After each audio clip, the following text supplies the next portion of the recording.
সে এখানে আসছে যে ট্রাস্টের ব্যাপার নিয়ে আসছে, সে তার সমস্যার সমাধান চাচ্ছে। সো একজন এক্সপার্টিক্সের কাছে সে যাচ্ছে, তো সে সমাধান দেওয়ার জন্য সে কিছু বের করে দিচ্ছে, আবার কিছু ইনক্লুডও করছে। তো এখানে তেমন সংঘর্ষ হয় না।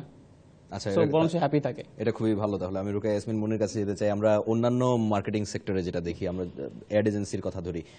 অ্যাড এজেন্সির ক্ষেত্রে আমরা যখন টেলিভিশন নেটওয়ার্ক বা প্রিন্টিং এর ক্ষেত্রে কোনো কিছু দিচ্ছি, এখন তো সব ক্ষেত্রেই অ্যাডভার্টাইজমেন্ট হয়।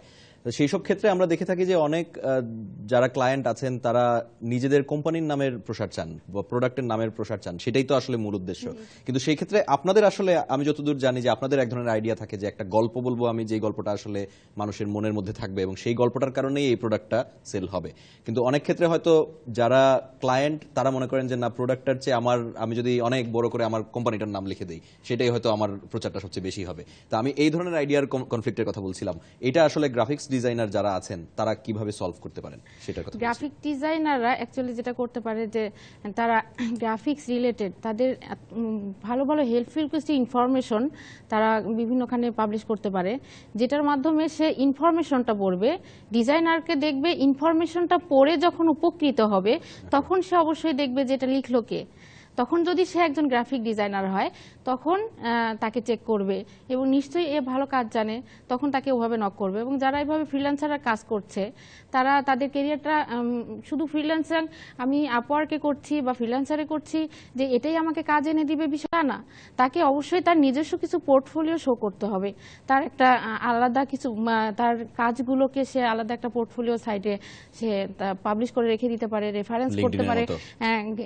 ইভেন সোশ্যাল মিডিয়া সাইটে তার কাজগুলো সে বিভিন্নভাবে মার্কেটিং করতে পারে, মানে বিভিন্ন ডাইমেনশনে গিয়ে আসলে ক্লায়েন্টকে যাতে কনভিন্স করা যায় করতে পারে। আর কাস্টমাররা সব সময় চায় যে তারা শর্ট কোনো মাধ্যমে তাকে চেক করতে। সো আমরা যদি বিভিন্নখানে লিংক আমরা তৈরি করে রাখি যেখানে আমার রিসোর্স থাকবে, ভালো ভালো রিসোর্স থাকবে, সেগুলো শর্টভাবে তাকে শেয়ার করি, তখন তারা কুইক সেটা চেক করে নিতে পারে যে না ওর অথরিটি কিরকম, সেটা সেভাবে দেখে নিতে পারে।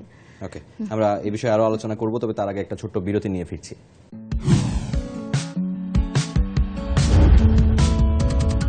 লার্নিং অ্যান্ড আর্নিং, সৌজন্যে তথ্য ও যোগাযোগ প্রযুক্তি বিভাগ। আয় রোজগারের কথা কিছু ভাবতেছো? আমার তো জমি জমা কিছুই নেই। ডিজিটাল বাংলাদেশে কেউ জমি জমার কথা ভাবে নাকি? শোনো, তোমার দরকার আইটি ট্রেনিং। আমার সঙ্গে চলো, সব বলতেছি।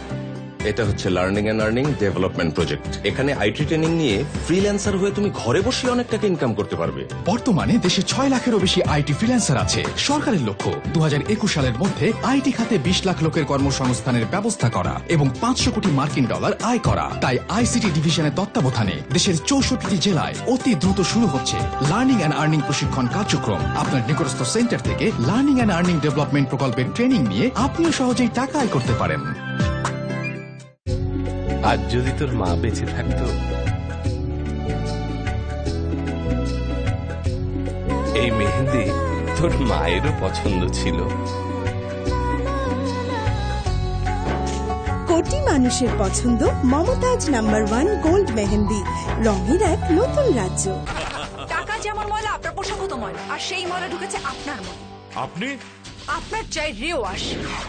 থার্ড লাখ সমৃদ্ধ রেড ডিটারজেন্ট পাউডার ময়লাকে খুঁজে বের করে কাপড়কে করে ভেতর থেকে পরিষ্কার, সাথে আপনিও পুরো ফ্রেশ।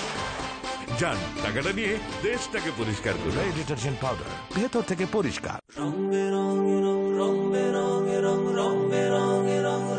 এই একটা আজব দুনিয়াদারি, রং রং রং বেরং ঝকমারি, রোশনি রোশনি রঙিয়ে দে মন বাড়ি, খোল শত রঙের বাড়ি।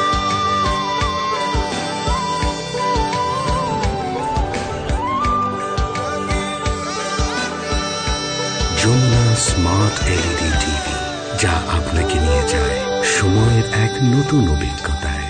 Jamuna, proudly changing Bangladesh. Drinks break. আর ব্রেক, ড্রিঙ্কস ব্রেক আসলে ব্রেক না, পরের ইনিংসের জন্য তৈরি হওয়া।